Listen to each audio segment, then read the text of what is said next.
IPL బెట్టింగును మించిపోయింది APL betting. ఉమ్మడి తూర్పుగోదావరి జిల్లా వ్యాప్తంగా పొలిటికల్ పుంజులు రంజుమీదున్నాయి. పందెంకోళ్లు కొక్కరుకో అంటున్నాయి. ఆంధ్ర పొలిటికల్ లీగ్ విన్నర్ ఎవరు అంటూ జూన్ 4 దాకా ఆగలేమో అంటున్నారు బెట్టింగ్ రాయుళ్లు. ఇక రెండు వర్గాల పందెం రాయుళ్లు విజయం మాదంటే మాది అంటూ కాయ్ రాజా కాయ్ అంటున్నారు. జిల్లాలో ఆ ఒక్క స్థానంపైనే అందరి చూపు. దానిపైనే భారీగా 100 కోట్ల బెట్టింగ్ నడుస్తోందంటే ఆశ్చర్యపోనక్కర్లేదు. అయితే ఆంధ్రాలో అందరి నోటా వినిపిస్తున్న ఒకే నియోజకవర్గం పేరు పిఠాపురం. ఇప్పటివరకు కొందరకు పరిచయమున్న ఈ నియోజకవర్గం పవన్ కళ్యాణ్ పోటీలో నిలిచిన కారణంగా ప్రపంచవ్యాప్తంగా అందరినీ తనవైపు తిప్పుకుంది. అయితే ఈ నియోజకవర్గంలో గెలుపుపై కూటమి, వైసీపీ వాళ్లు విశ్వాసంగా ధీమాను కనబరుస్తున్నారు. అయితే ఈ నియోజకవర్గంలో గెలుపు వైసీపీదే అని సర్వేలు చెబుతున్నాయి. ఇక పిఠాపురంలో సుమారుగా 2,30,000 ఓట్లు ఉండగా దాదాపు 2,04,800 ఓట్లు పోలయ్యాయి. కాపు ఓటింగ్ 76,000 ఓటింగ్ ఉంటే 65,000 ఓటింగ్ పోలైంది. ఈ 65,000 ఓటింగులో వంగాగీత 16,325 ఓట్లు పడ్డాయి. అంటే 25% ఓట్లు వంగగీతకు పడ్డాయి. ఇక పవన్ కళ్యాణ్కు కాపు ఓటింగ్ 48,975 ఓట్లు పడ్డాయి. అంటే 75% ఓటింగ్ పవన్ వైపు పడింది. సో కాపు ఓటింగ్ ప్రకారం చూస్తే పవన్ వైపు ఎక్కువే ఉంది.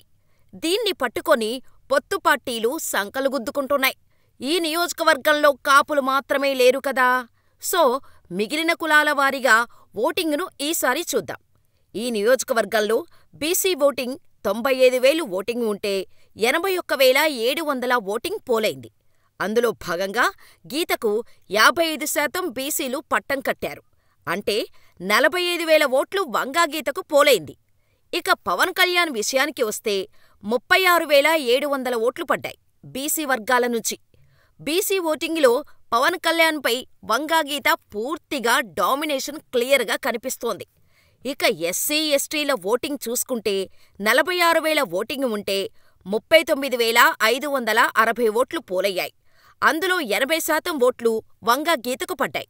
అంటే 31,650 ఓట్లు వంగగీతకు పడ్డాయి. మిగిలిన 20% పవన్ కళ్యాణ్కు పడ్డాయి. అంటే 7,910 ఎస్సీల ఓట్లు పవన్ కళ్యాణ్కు పడ్డాయి. ఇక్కడ మనం ఓ విషయం అబ్జర్వ్ చేయొచ్చు.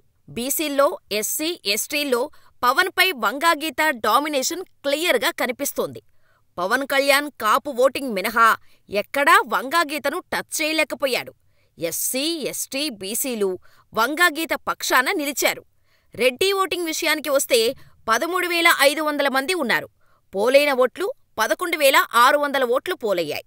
వంగగీతకు 80% వేశారు. పవన్ కళ్యాణ్కు 20% వేశారు. వంగగీతకు 9,600 ఓట్లు పడ్డాయి.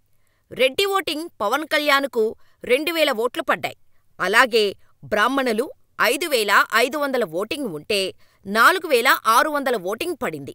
అందులో భాగంగా గీతకు 30%, పవన్ కళ్యాణ్కు 70%, వంగగీతకు 1,400 ఓట్లు పడ్డాయి. పవన్ కళ్యాణ్కు 3,200 ఓట్లు పడ్డాయి. ముస్లిం ఓటింగ్ విషయానికి వస్తే 2,000 ఓటింగ్ ఉంది.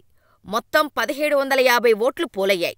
అందులో 90% అంటే 1,600 ఓట్లు వంగగీతకు పడితే పవన్ కళ్యాణ్కు కేవలం 150 ఓట్లు మాత్రమే పడ్డాయి. కులాల వారీగా చూసుకుంటే గీతకు 1,05,575 ఓట్లు పడ్డాయి. పవన్ కళ్యాణ్కు 98,955 ఓట్లు పడ్డాయి. అంటే వంగగీత మెజారిటీ 6,640 ఓట్లు.